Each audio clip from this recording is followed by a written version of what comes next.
Emus, before you buy. Emus are wonderful creatures, but before you buy one, there are things you absolutely need to know about having them. So let's get right into it. But first, what is an emu, in brief? An emu is a large, flightless bird that is native to Australia. They are related to the African ostrich, the most well known large, flightless bird on Earth. Emus have very small wings compared to their bodies, and they use their long, powerful legs to get around, which they do very quickly at speeds of up to 30 miles per hour. With their long necks, they can also reach heights of up to 6 feet and weigh between 100 and 150 pounds. They also have a very long lifespan in captivity of around 30 years. Emus have been kept as domestic animals for a while. They were kept for their meat and oil. They are considered livestock by the USDA, and because of this, there are some special regulations on how they should be kept. Your local government may also have rules and restrictions on where they are allowed to be housed, so be sure to read up on guidelines in your town before you start the purchasing process. It is a good idea to raise emus in pairs. Keep a male and a female couple together if you want to produce eggs. Emus lay eggs once per year, and they lay anywhere from 20 to 40 eggs per season. Male emus actually do most of the care. They're the ones that incubate the eggs. Emu eggs are beautiful green blue colored. They are also very large, and they have special requirements for hatching. So make sure you do your homework if you plan to go down that road. But now let's talk about emus as pets and the things you need to know. Housing. How much space do they need for their living area? Emus need at least 1,000 square feet of space per breeding pair, but more space to explore the better. And make sure they have a lot of dirt and grass underfoot to peck at. As for housing, most emu will avoid going inside, even in bad weather, but shelter still needs to be provided.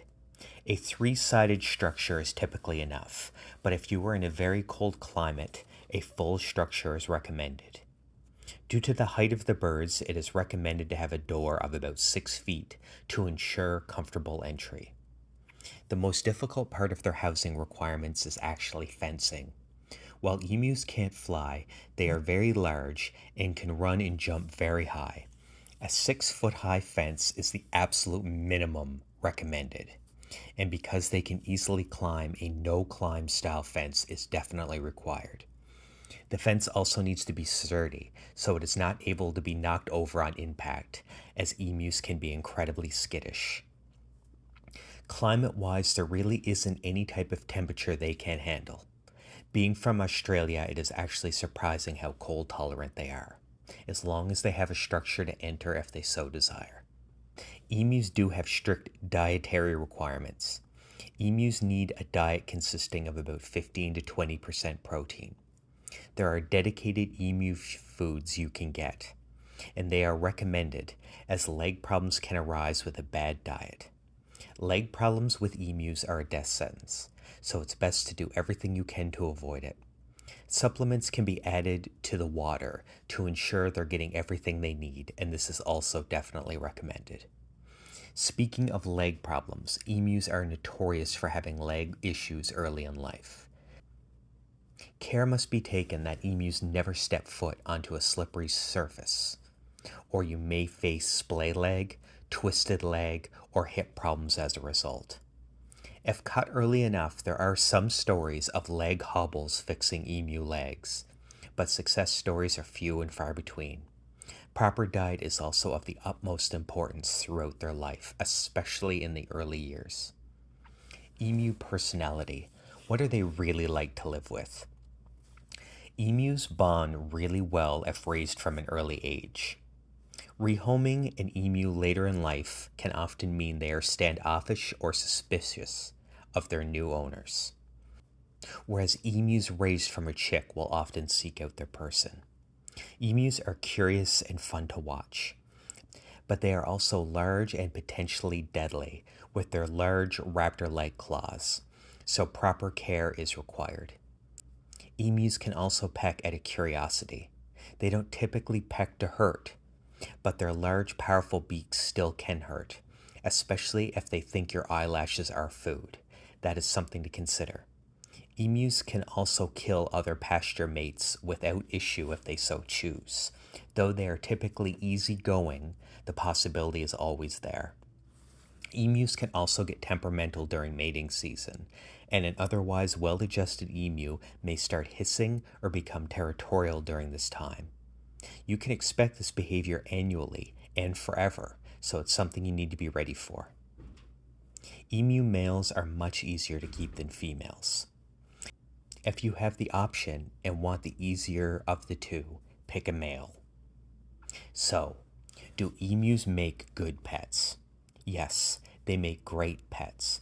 They are typically easygoing, curious, and gentle giants. But the younger you get your chick, the better.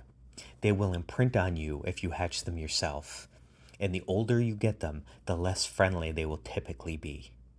They have the ability to jump very high, run very fast, and can kill anything they wish. Those are serious considerations.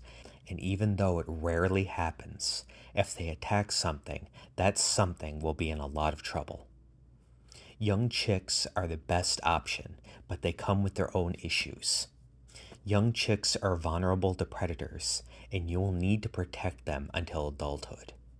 At that point, they have no natural predators.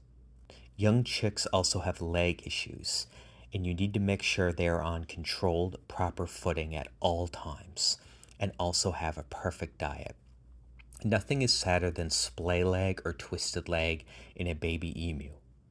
Also, keep in mind that hatching a baby or getting a young emu is close to a lifetime commitment for an adult human, as you can expect them to live for about 30 years as they have no natural predators.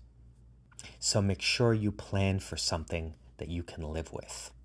Rehoming adult emus can be very tricky and is definitely not in the best interest of the bird who is already bonded with you. They most likely won't develop that same strong bond again, so you must understand and control the risks, and if you do, you will have one amazingly unique pet for a very good portion of your life.